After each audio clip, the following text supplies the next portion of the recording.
A crew of a research spaceship discovered an abandoned vessel named Demeter, which had been lost from Earth's radar 380 years ago. The Demeter was originally sent on a crucial mission to carry seeds of life to the exoplanet Tarakas, located 200,000 light-years from Earth. Tarakas had been selected as an ideal world to give rise to a new human civilization, with the mission to sow the foundations of life and ensure humanity's survival beyond its home planet. After losing contact with Earth, the Demeter was presumed lost, but upon finding it drifting in space, the new crew decides to investigate what caused its mission to fail. While exploring the abandoned ship, they come across numerous coffins and the remains of the former crew, adding to the sense of horror and mystery. Soon, they find one survivor, Dracula, an ancient vampire who somehow appeared on the ship. The crew consists of 6 people: Abraham Van Helsing, the captain of Mother the Third; Arthur, also known as the Professor, who is the system design and maintenance; Mina, their navigator, who is an intern and works for free; Humvee, a cargo specialist who does all the savage works; 187, whose IQ was 187 before he got into college and starts smoking; and finally Aurora, the vice captain of the ship who likes to keep to herself but has ambition. After getting into the spaceship, they start to explore it by splitting in groups. Professor, 187, Captain, and Aurora find a mummy in one of the rooms. The mummy was holding to a crucifix and his hands were tied to the chair, on which 187 suggests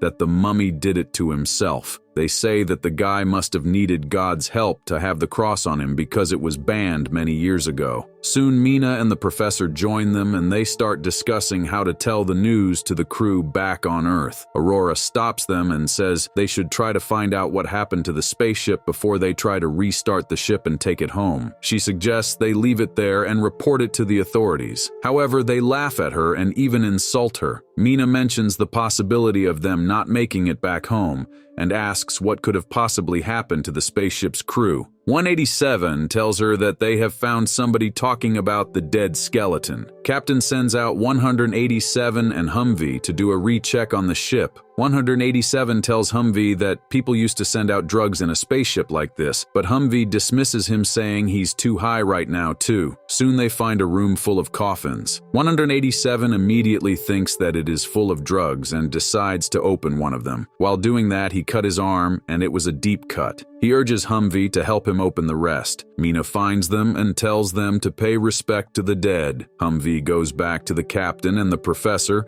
as 187 stays with the coffins. Professor and the rest of the crew are trying to start the ship, ignoring Aurora's suggestion to leave it there and go back. Soon something happens with the ship as it roars back to life, but they don't seem to know what. The whole crew hears a scream and gathers to find out what it is. They find 187 in the room, but he is lying on his back with his knee bone coming out, and he is in shock trying to tell them what happened before he passes out. Humvee takes him and lays him down for the Professor to examine him. Professor tells him to straighten 187's leg, but he says he can't do it, and Aurora volunteers. Captain gets out to have a smoke and Aurora follows him. They start getting close to each other as they are talking, but get interrupted by Mina. Mina confronts her about what they were talking about, and that they should be told if there's something wrong, but Aurora tells her there's nothing wrong. Captain goes back in and Professor shows him the teeth marks he found on 187's neck. As they are trying to figure it out, 187 suddenly wakes up. His eyes were red and he had turned into a vampire. He follows the Professor and attacks him as Captain gets up from where he was thrown. Captain tries to beat 187, but he turns to him and throws him across. Aurora gets in just in time and warns 187 that she will shoot him if he moves. He turns to her and tells her what he has thought of her ever since he saw her and wishes to do things to her. She then tries to shoot him, but he doesn't even flinch.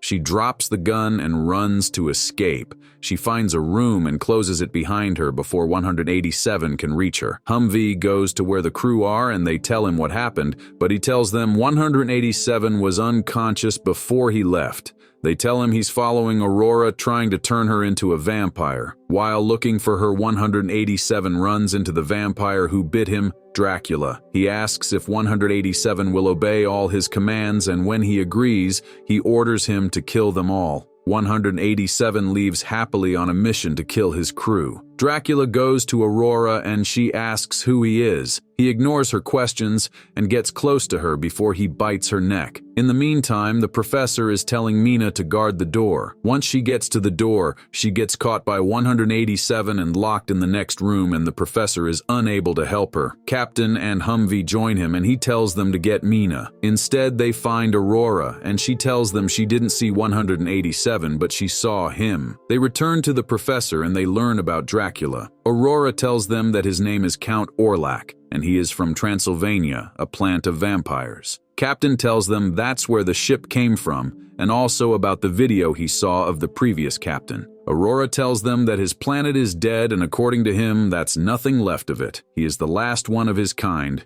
and he was in one of the coffins. They learn that he survives on blood, and that he needs to eat them. After seeing what happened to 187, Aurora is certain that whoever he bites will turn into a vampire. Professor tells them that their ship has left taking off on its own, and Dracula did that, meaning they're stuck on this ship with a vampire. The members of the new crew begin to suspect that Demeter's crew fell under the influence of an unknown alien life form that transformed them into vampire-like beings similar to Dracula. It is theorized that this alien entity used vampirism as a method of control, turning the crew into immortal but subservient beings for its own purposes. Perhaps the entity intended to use the ship to spread its influence, directing it toward other worlds. And Dracula happens to be on the ship because of the presence of the alien. Captain pulls a gun out and questions how Aurora knows about everything she told them. He checked her neck looking for bite marks like 187, but there were none. The professor urges them to go to the main deck and get the ship started. Captain orders Humvee to tie up Aurora. The professor and Captain go to the main deck while Humvee stays with Aurora. She tells him she has no bite marks on her neck, but he insists that she might be bit somewhere else other than her neck. She tries to seduce him, saying that he'll be able to see her naked if he unites her and checks her body for any bite marks, but he turns down her offer. The professor tells the captain that they can fly the ship and takes an order to head to the closest place he can get them. Aurora tried to free herself by telling Humvee to go to the bathroom, but he wouldn't listen. In the main deck, the professor finds out the history of vampires and asks what the captain wants to know. He tells him to find out how to kill him. They learn that his name is Orlak, also known as Dracula. They find the name Van Helsing, the captain's name, on the list, and also learn that he is a vampire killer. The professor makes the assumption that the name could be his longtime great-great-grandfather, and that what is happening could be a revenge situation, but Captain calms him, saying it's just a coincidence. While Humvee is guarding Aurora, 187 starts to bang on the safe door, begging them to let him in. He gets on his soft spot, telling him how they treat them black people and that they don't care about them, but that they should stay together. Humvee opens the door, ignoring Aurora, warning him not to open the door. Once 187 is inside, he throws Humvee across the room and Aurora calls out for Captain. The captain leaves the professor, locking him in.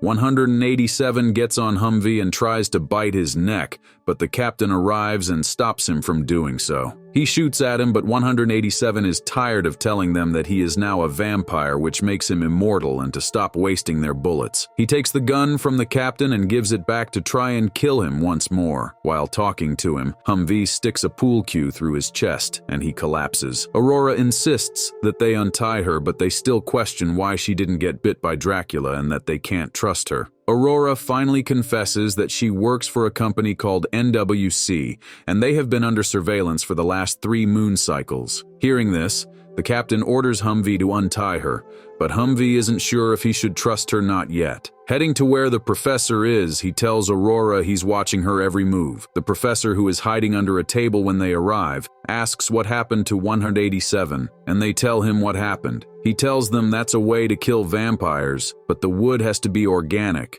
not a synthetic one, and it has to go through the heart. He tells them the other way is using a crucifix, and Aurora remembers the one the dead mummy was holding into. The professor keeps on to tell them the most effective way is to expose vampires to the sun, and they would turn into ash. Captain reminds him that they're on a spaceship. Aurora suggests that they turn the ship to head to the sun, and they all agree. The captain and Aurora go to find more pool cues while Humvee stays with the professor. He asks how long it'll take them till they make it to the sun, and he learns it'll take take them 13 hours. After finding their pool cues, Captain and Aurora go to the coffins looking for Dracula and start opening the coffins one by one, only to find sand in each of them. Finally, they find a woman vampire, and the captain stabs her heart with the stick. Soon, another coffin pops open and Dracula comes out. Captain orders Aurora to go get Humvee. Dracula tells him that he's been waiting for him for half a century. Aurora knocks on the door where the professor and Humvee are in,